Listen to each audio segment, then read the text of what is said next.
Ethan had spent many years in this conservancy. For him, some days passed serenely, sequential as a habit. The golden sunshine, the sound of the wind sweeping over the grass, and the quiet of an undisturbed world. But then, the wilderness would remind him that every moment concealed a secret, a promise, or a sudden mission. And on one such morning, that secret appeared in the form of 4 small paws and a look of desperation Ethan had never witnessed. Just as Ethan's jeep was about to turn back to the base, a lion cub suddenly darted out onto the road.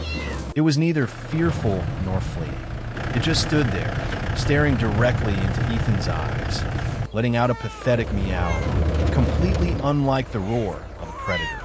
It was the sound of a child begging for help. Ethan slammed on the brakes, his heart pounding, wondering what had caused this small creature to break every natural instinct to seek assistance from a human. The cub did not wait for an answer. It turned, ran back into the tall grass, constantly looking back and stopping as if checking whether Ethan was following. That moment was a choice: to ignore it, to dismiss it as a fluke of nature, or to put faith in a nonverbal connection that had just been forged. Ethan gripped his backpack, left the dusty jeep, and plunged after its paw prints. He knew he had to go, because somewhere deep in this bush, perhaps a promise was waiting to be kept. The cub ran fast, but not too fast. It led the way with patient persistence, ensuring Ethan always kept up.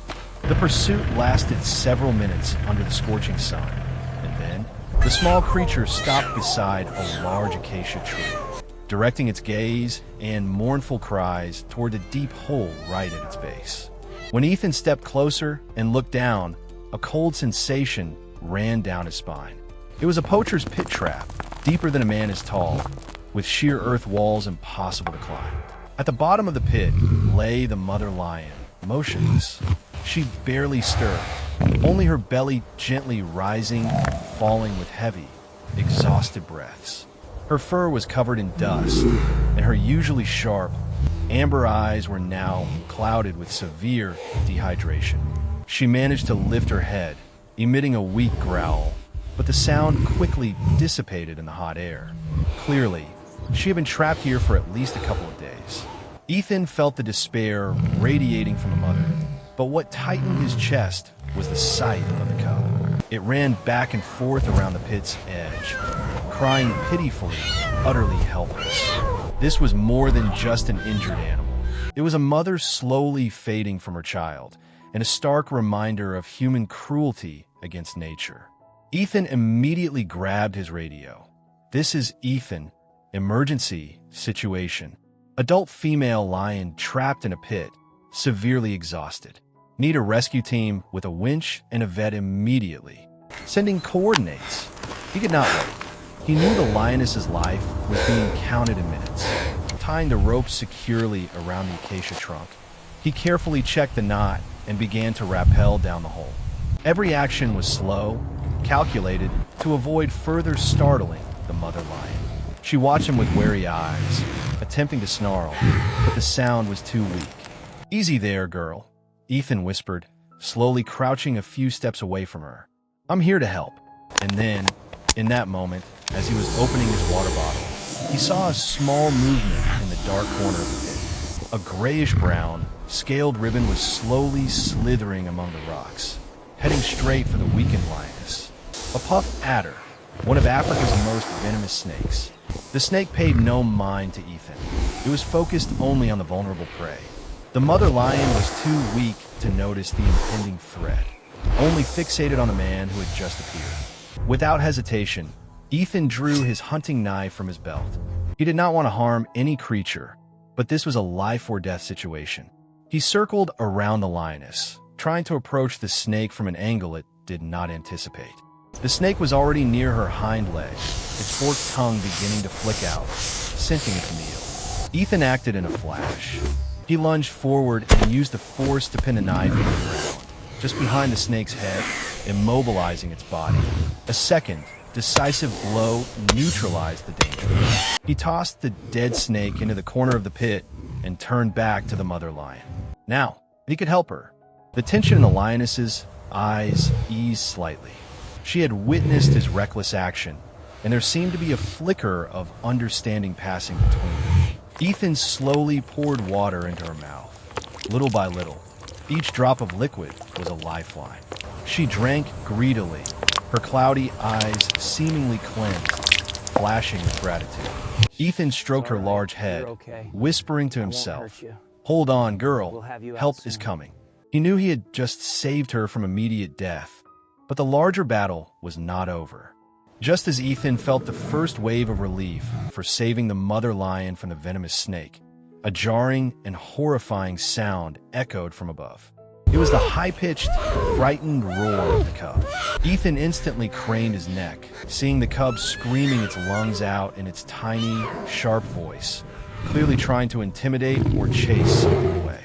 Following that roar was an unmistakable sound, a chilling, savage cackle. Hyenas, Ethan muttered. A hunting pack. He knew the pack must have smelled the blood or the mother lion's weakness. Now, standing between them and their prey was only the tiny, utterly defenseless cub. Without a moment's hesitation, Ethan grabbed the rope and began scrambling out of the pit as fast as he could, his hands burning from the friction. He ignored the pain, focused only on the desperate cries of the little creature above. As Ethan managed to hoist himself over the edge of the pit and stand upright, the scene before him froze him for a moment. A pack of 6 hyenas had surrounded the pit in a dense circle. Their wicked yellow eyes gleamed with hunger, assessing the situation. And right in the center, amidst predators 10 times its size, was the lion cub. Its fur bristled, its 4 paws planted firmly, trying to produce the fiercest growl possible. Though the sound was merely a kitten's hiss, its courage was undeniable. The alpha hyena stepped forward a few paces. In a completely irrational and desperate move, the cub lunged at it in a reckless attack. The small creature against a massive predator. The hyena recoiled in surprise, but the others began to fan out, tightening the circle around the cub. Ethan knew he only had seconds. He sprinted towards the jeep, snatched the flare gun and the rifle, and then rushed back. Seeing the circle almost close, Ethan aimed the flare gun and fired a bright red flare high into the sky right above the hyenas. A deafening bang and a blinding flash sent the entire pack into a panic, making them retreat about 30 feet. But they did not leave. They just stopped, communicating with eerie whoops, clearly plotting their next move. The hyenas split into 2 groups, 3 on the right and 3 on the left, starting to close the distance. 2 on the right made a feint. Ethan spun around and fired a rifle shot into the air above their heads. The 2 hyenas backed off, but the group on the left used the distraction to press closer to the pit's edge.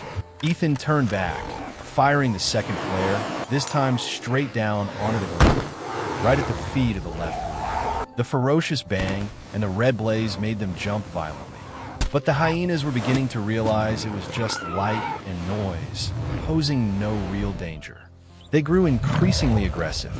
The cub, with another horrifying cry, suddenly leaped onto the alpha hyena lurking at the pit's edge, clawing at its face with its tiny claws. The alpha hyena roared, its sharp teeth bared, ready to finish off the reckless creature.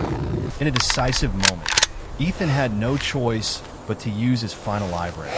He did not shoot the animal, but the ground right in front of him. The impact of the bullet created a column of dust, dirt, and gravel that sprayed directly into the hyena's face. The beast shrieked, spinning its head wildly, trying to shake the dust out of its eyes and nose. The cub quickly ran towards Ethan, trembling all over, but still courageous.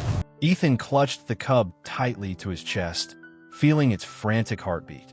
He was left with 1 flare and an empty rifle, facing 6 hungry predators. The hyena pack began to tighten their circle again, letting out their terrifying cackle. The alpha hyena crouched, preparing for the final lunge.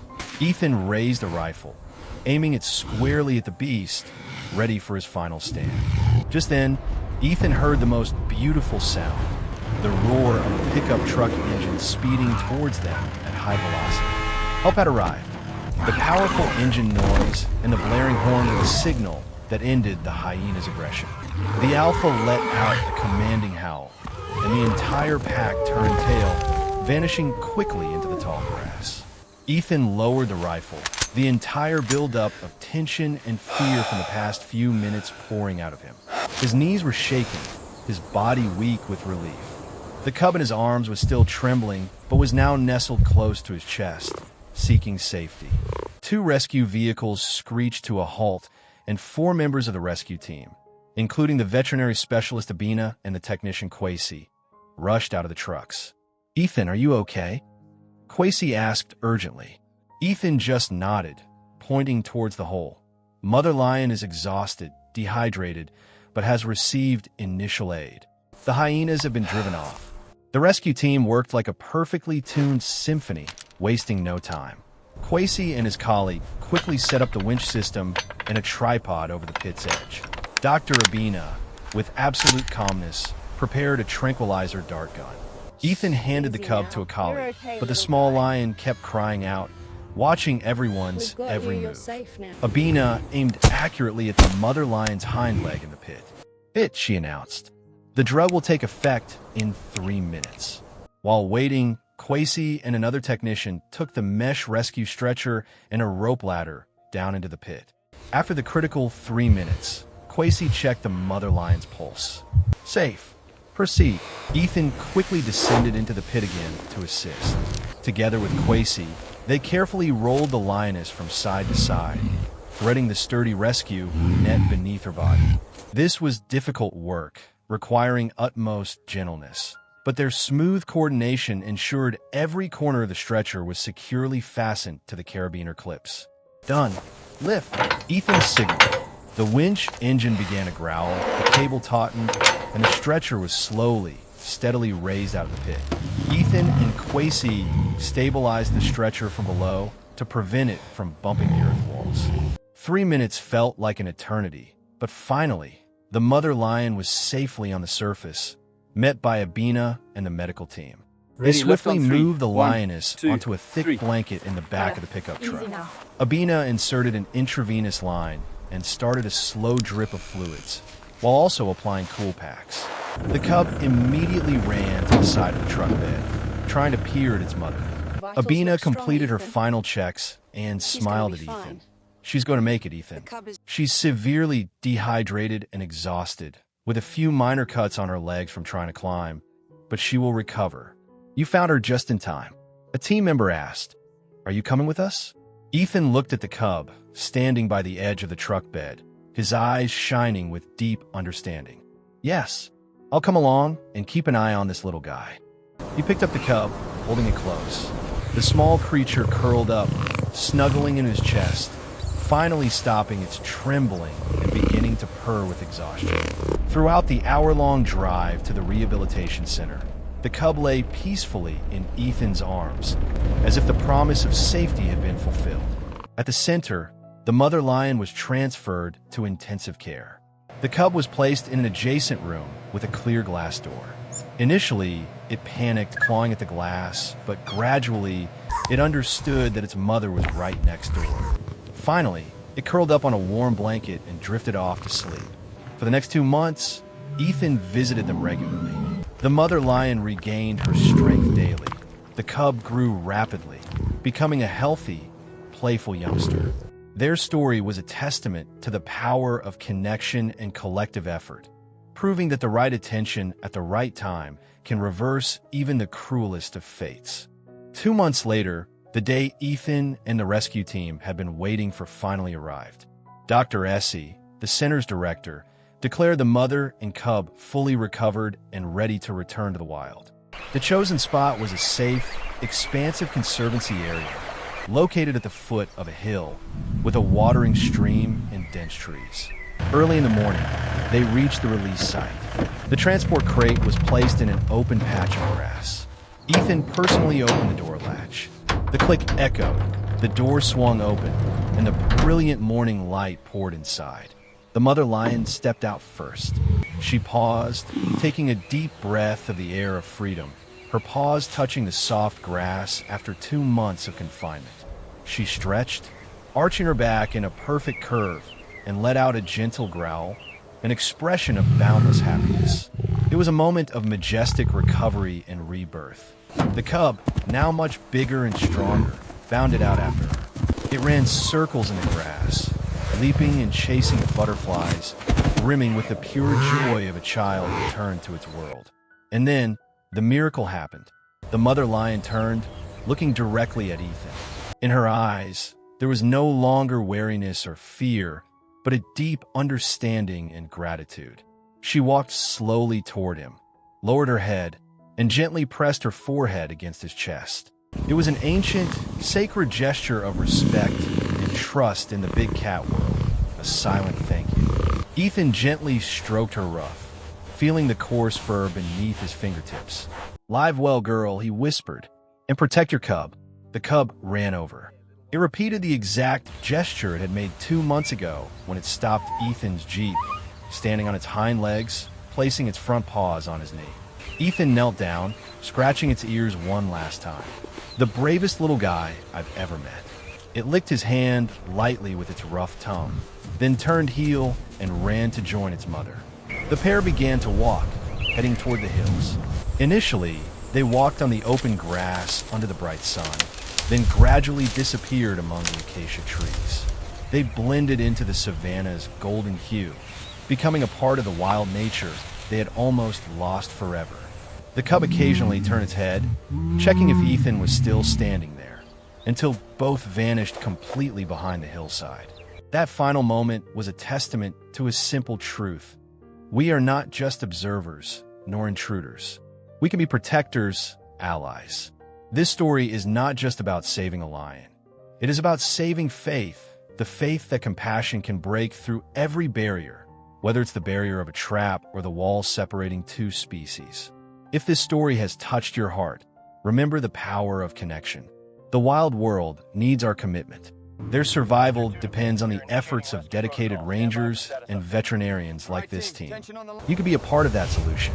Don't forget to subscribe to the channel for more inspiring stories that remind us of the wonderful things we are capable of doing.